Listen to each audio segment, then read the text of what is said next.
Hi, Handyman 406 here.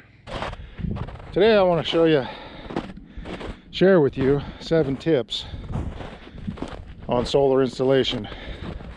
Stay tuned. So tip number 1. Hey man, if you live in Montana like I do, a roof install is just a bad idea. And I'll tell you why. Number 1, it's hard to get to.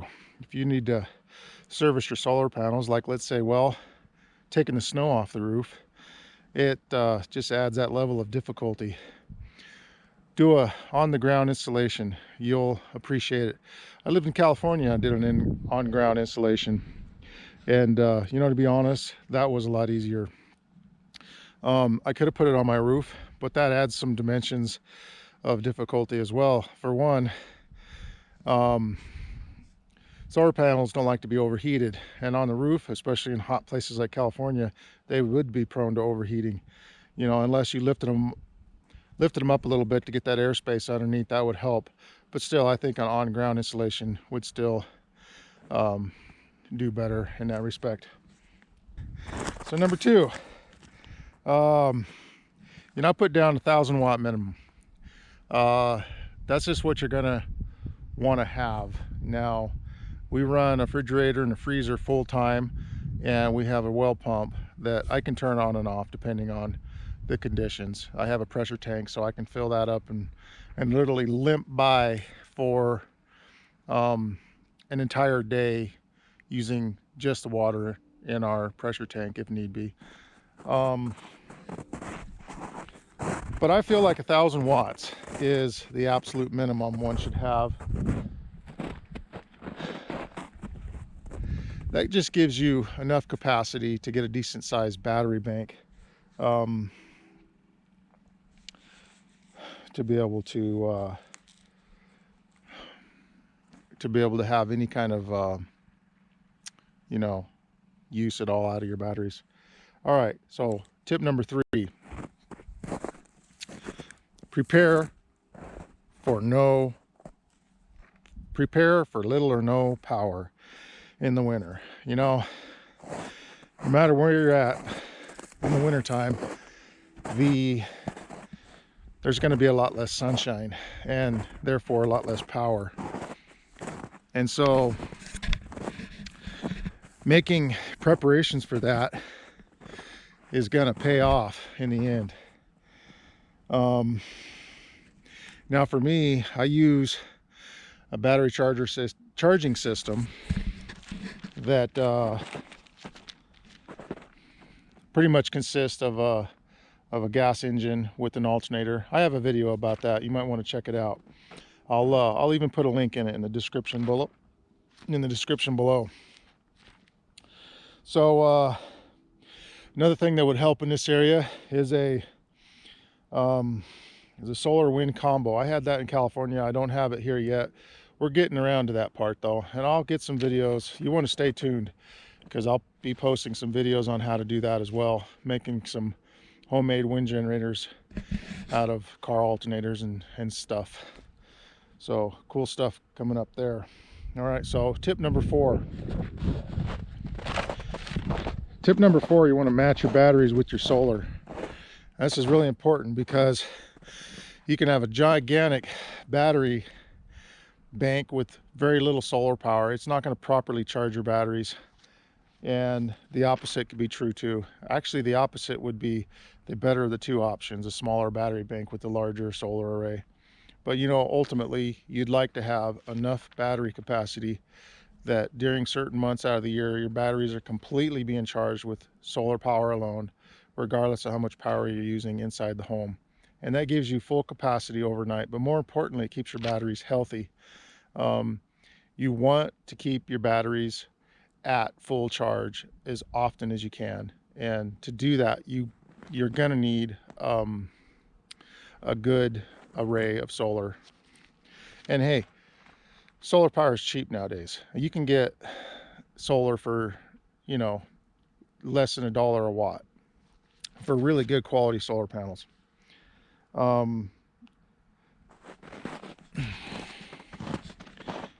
Tip number 5: southern facing in the northern hemisphere. Now this may seem pretty standard information for most of you out there, but believe it or not, I find a lot of people that are putting their solar panels in the doggonest places.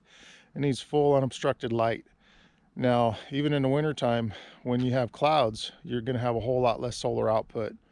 And, you know, just, you know, and there should be a whole tutorial on this all by itself, but basically, your solar panels in the first place, like a 100-watt panel is not going to put 100 watts out. You're not going to get 100 watts of power out of your 100-watt solar panel, or you're not going to get 1,000 watts of power continuous out of your 1,000-watt power array. What's more likely going to happen is you're going to about, on full sunlight on a nice cool day, you're likely to get about half of that output of actual watts being put into your system. So bear that in mind as well. Now, here's probably something that's quite controversial, and that's solar tracking. You know those devices they put on a pole and it follows the sun to get the maximum, you know, to allow your panels to face into the actual sun as the sun is going over the horizon. I've never tried those, so I don't have any personal experience other than the fact that most of my neighbors do have them, and they're all pretty much telling me the same thing, and that is it's just not worth it. It's more trouble. These things are breaking down all the time. In high winds, they'll give you a lot of trouble. One of my neighbors lost a few of his solar panels, was actually blown off of the mount. I mean, we get sometimes, you know, 60 and 70 mile an hour gusts up here. It's not the smartest place to put your solar panel. And I'm being told that it doesn't really add that much to the overall capacity of what they're seeing, you know, using it versus not using it, because some of these people, their systems are breaking down. The solar tracker is breaking down, and they're having to just set it statically during the day, and they're noticing that they're not actually losing that much as a result of having to do that. And you know, that brings up another point as well, which is, I forgot. All right, so back to 7. Tip number 7, buy Energy Star appliances. No need to purchase off-grid appliances, i.e. the DC refrigerator, freezer, etc. Now, I purchased just good Energy Star freezers and refrigerator. And, you know, we had a DC freezer. It worked really good. In fact, it would kick on. The batteries didn't even know it was there. And it was actually loaned to us, so I had to give it back to the people that we borrowed it from. But we had it for about a year, so we had a pretty good run with it. And I gotta say, it was good, you know. But hey, how much do those things cost? They're like, I don't know, what are they now, $1,500 or something like that, versus I think I paid on sale, I paid like $140, $120 for my freezer on sale at Costco, and it was rated Energy Star. I plug that in, my batteries, they know it's there, but barely. It's like turning on a light bulb or something.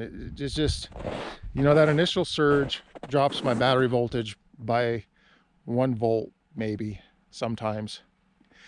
But after that, it really doesn't use anything that I notice. You know, maybe 100 watts while it's on, but I think even less than that. I'm not sure. I'll have to measure it. Maybe I'll do that one day in a future video. But it just doesn't seem like it does anything to my batteries. Like when my well pump kicks on, there's some serious current draw there, and my voltage drops significantly. But even when there's low light and there's low power in the batteries, my freezer and my refrigerator never seem to have an effect on the actual capacity of my battery system. I do have a pretty good battery system.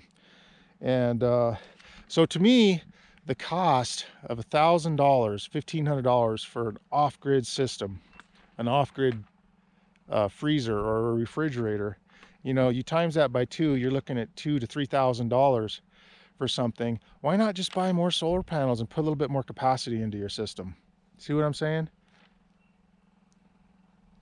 Anyways, That's it for today, and I thank you very much for watching.